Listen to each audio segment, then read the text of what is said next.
at Chorlton station. That's all left of it.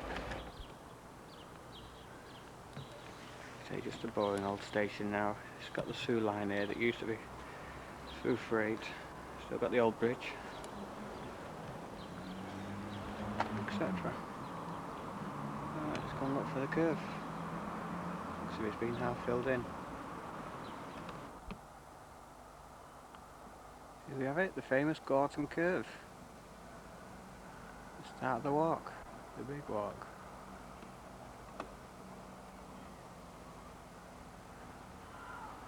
Not a lot to see. I've got a nice engine coming up, so it's the last of the Hadfield units.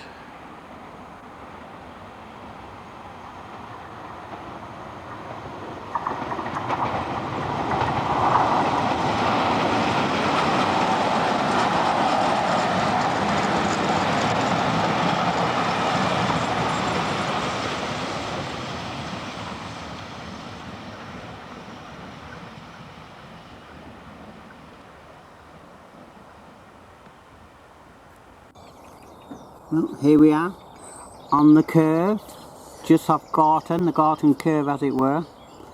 We're just curving round and hopefully joining up with the Fairfield area. Look at it, it's a mess.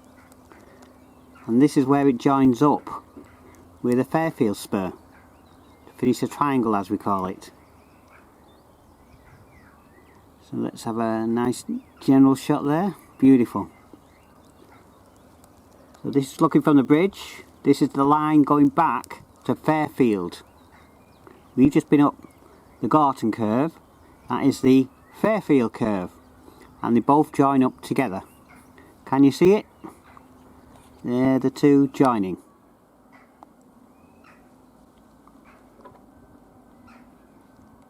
Right, here we go for the rest of the trip.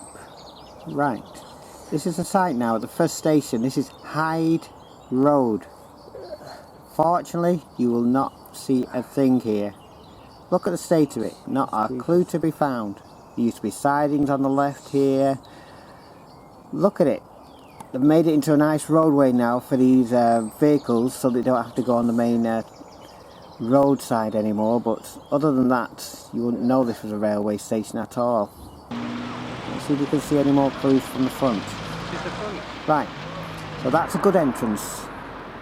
Again, there used to be, like I said, loads of sidings on that side, but can't see any real clues here of the station. Shame really, it's a lovely location, but nothing to be seen. Oops, yes, there is an entrance. Look at that, beautiful.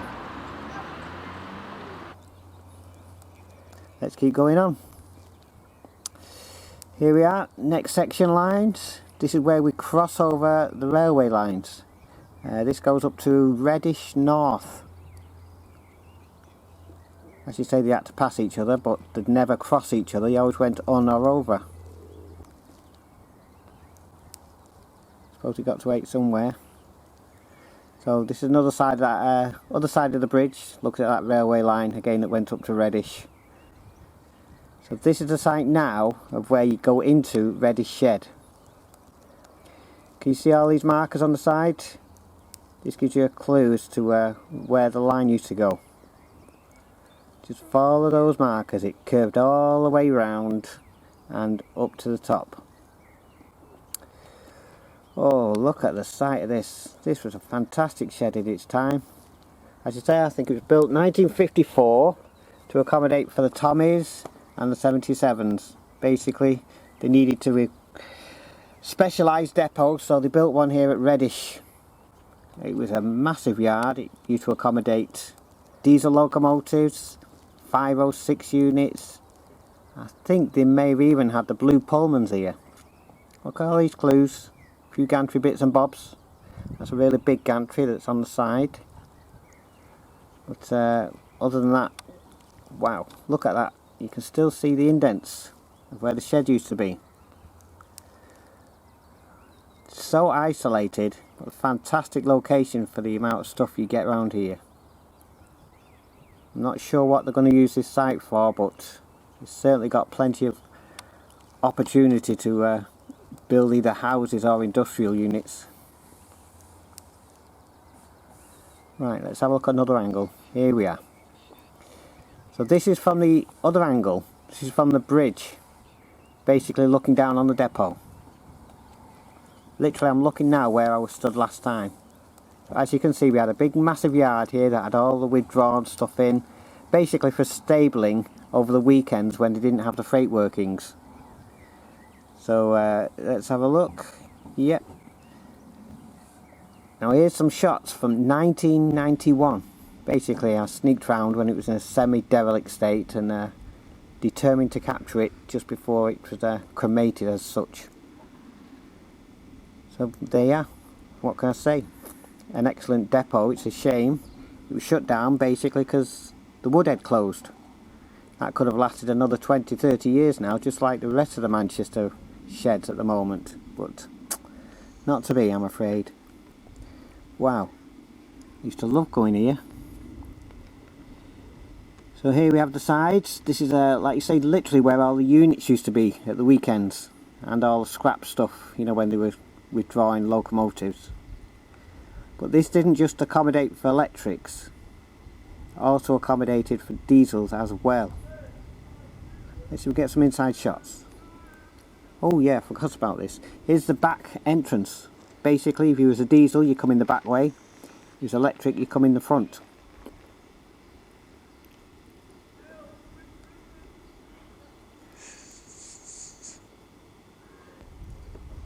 So here's one of the main work houses, as it were. This is where they used to basically do wheel turning. There was a wheel turning machine here, so locomotives used to come here especially the 40s, 25s, peaks, the lot.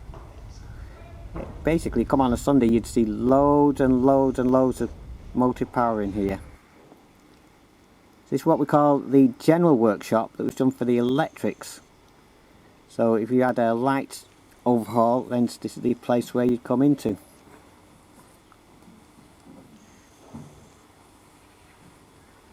An amazing depot. Like you say, it's just a shame it weren't accommodated for modern day traffic. So here we have the outside. As you can see, we've still got plenty of gantries here, so accommodate for the electric locos wherever and whenever. So can you see in the background there, they had a big massive crane, basically, you know, for heavy load hauls, so you could lift your engines up and do some major engineering works. And bang, look at it now. Just because it's in the wrong location, they shut it down. Shame, really. Here's a look back at that main shed again, the smaller one that accommodated for the electrics. But yeah, apparently they had electrics, 40s, they had the Blue Pullman here, I believe, and some of those Kobo units in their very, very early stages. So certainly seen plenty of mixed stock in this place. Oh dear, it's a shame looking at it like it now, but that's the way it is, that's the way it is. As you say, you got the fueling points, and that is the entrance. Follow those lampposts and you can make your way out. That's where we came in for that first shot, remember. Wonder what it's going to become when this all gets knocked down, I wonder.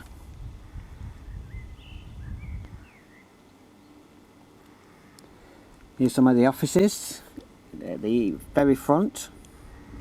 And like you say, this is where the 506 units used to be, and really derelict 76s. I think we used to just call them cabbages at the time. They were just a pile of rubbish. Apparently they weren't moved because they were full of asbestos. So this is the track, still in situ, as you notice. And if you notice, we've got electric gantry up to the depot and no further. It didn't go any further, it only served the depot. They did want to run it through to Central, but that never happened. So as you can see, no more gantries from here onwards. Let's leave you with one final shot of Reddish as it looked in 1991, Shame some preservation mob didn't take this over, because it would have been a wonderful project, but ah well, that's the way it was in them days, I suppose. Here we are back on the railways. So this is that line going through. There's an overbridge obviously from the main access. So let's go underneath and let's have a look, see what's on the other side. Here we are, the other side, looking back on ourselves to Chorlton. And remember that back entrance? Well, it's been filled in now. There's still a nice clue there. And like I say, it used to feed up to there. Right, let's keep going. There's a nice clue from the past. Right, look at this, eh? Wow, a lovely lattice bridge that's still standing. Notice here it's on different levels. You've got a higher level, and you've got where the main line went through the middle, and obviously a slope section. Now this was pre-planned, because on the right hand side here is where we had Levenshulme South goods sidings. It was basically Levenshulme couldn't accommodate for its goods traffic, which it had at a later stage, and so they had to build some sidings a little bit further down the line. I'll just show you a nice aerated shot, and hopefully we can see it as it looks like now. So here we are, let's have a look. That's it, beautiful. So see that pathway? That's where it went up. Where them houses are is where the sidings were. And can you see in the background? You can see where the station is. Bring it on. Right, here we are at the site of Levenshulme South Station.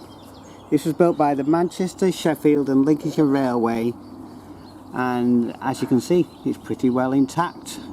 Really surprised at the condition of this station. I really was told there was nothing left of any of the stations on this line. Look at this, original platform edging still intact. Wow. Let's see what other clues we can find, eh? Ooh, a nice wooden gradient point. That's going back into the Stone Ages as it were, but still there. Right, can you see that edging there? That's where the platform edge used to be. I think there used to be some canopies here.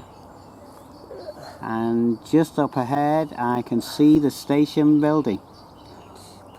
Now this was a watering hole for the steam trains. Right, look at that. Wow, station building. You can even see where the entrance is. Do you see that doorway? Yep, that's where they went in from one side, down some stairs, across the other side, and going the other way. Wow, like you say, I was told none of this existed, so well surprised at seeing this. Oh, look at this. Yep, steps still intact.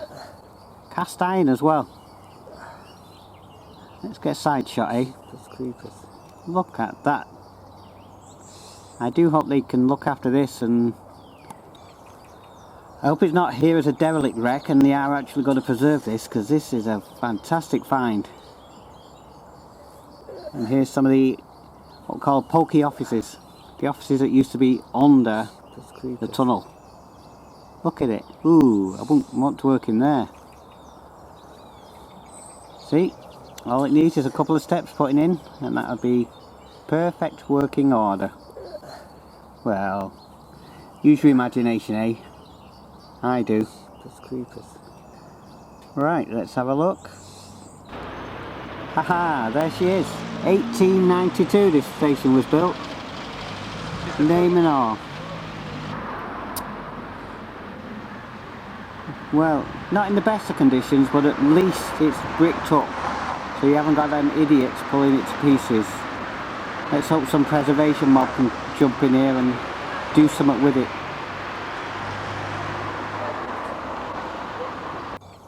Right, here we are looking under the tunnel, and look ahead. That's the old line. Sorry, that's the main line, the electric line that's still existing at Levenshulme. So this is Levenshulme South. That is Levenshulme Station, Central as it's called. There's the station, and let's turn it round and let's see where we're going. Under the railway bridge now and looking straight ahead. What have we got ahead? Ah, look at this. This is a site of a signal box, I'm sure of it. Look at the way it's been carved out in stone. That looks fantastic, that. And if you look on the other side here, another one. It certainly gives it away that there was a gantry and a signal box in the same location. Look at that, nice through road, that's what it's all about. That's looking back at ourselves, at them railway bridges. And let's have a look at it looking forward, eh? Can't get any straighter than that. Hopefully we'll see another station shortly. Let's see what comes up. Here we have a lovely shot of Fallowfield station. There's some sidings on the left, which will be showing up on the map now. So this was officially called Fallowfield for Withington and Didsbury. Apparently it all accommodated all and went under the one name as such. Just creepers. So here's the sidings. As you can see, they're still being used. Looks like a coal store of some kind, but looks a bit run down at the moment, but still operational. Nice to see that in the 90s, I must say. Sure there was railway lines here. Let's see if I can find you any clues. Can you see that concrete? Yes. That is where the track used to be. I'm sure of it. Right, here we are, back on that station. See, there's a station building ahead, but the platforms here are, like last time, still in situ. Nice old rails here to show you. But okay, not as good as the last station, but not that bad. You can still make out all the features.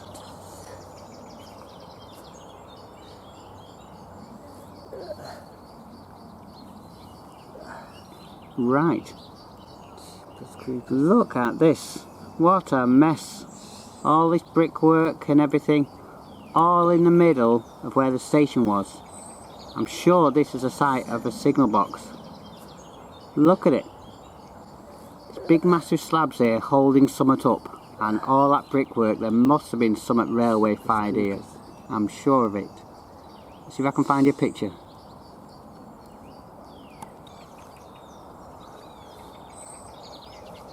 Edging here.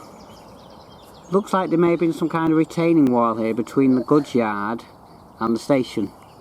Obviously they didn't want people looking over, so they built themselves a wall.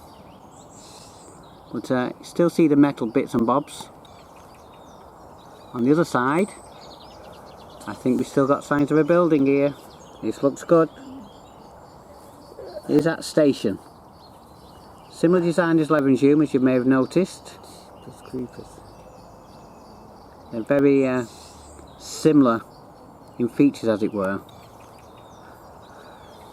Unlike Levenshulme, this one's been rebuilt. You can't make out there's a station here. You can't see those entrances like last one. There you are, just in case you didn't know what it was called. That's not hard to work out. And at least this station's been used, unlike that last one. So they may have a future for this place.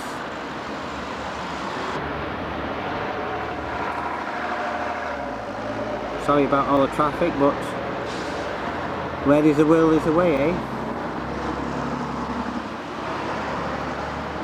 Very picturesque.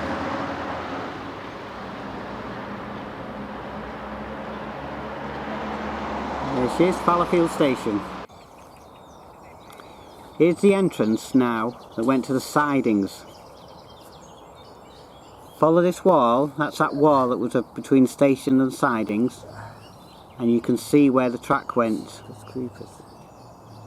Can you see? It went underneath that building there, straight ahead. Let's see if we can get underneath. There you go, look at that.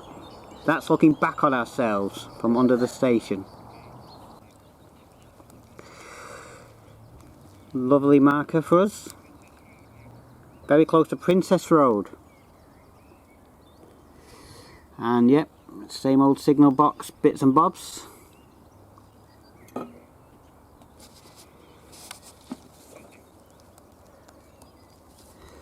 Here's our next station. Now this station was originally called Alexandra Park. See the bricks? The bricks will give you away the idea as to when the platforms were. But apparently this had two identities. Apparently it was also called Wilbraham Road from 1923. See these brickworks? That gives you an idea where the buildings were. But other than that you wouldn't really know. It's only because I looked at the map I was able to locate this station, as it were. This was one of the early victims, as it were, when they shut down. So here's the sidings that used to go alongside Alexandra Park, and surprise surprise, yes, it's a housing estate. Not a thing in sight, I'm afraid. Sorry about that. Right, here's the junction with the main line. This was the main line that went through Central, Midland Main Line, and that is the loop line that went to Fallowfield. This is where they joined up together. That's creepers. Right, let's move on. Right, here we are, coming up to Charlton Compartir next. There she is. There's the entrance to Charlton Compartir station. Look at that. Still intact. Been closed for 40 years, but bang. Still intact. Shame about the platform, mind you, but still. That's the way it goes, I suppose. Walk along the edge here, as you say, there's no real clues of the station other than the slight raised edgings. But I can see something ahead, something that's going to make you really excited. Just bear with us. Come on, it's coming up. So as I say, station here was on both sides, and look at this.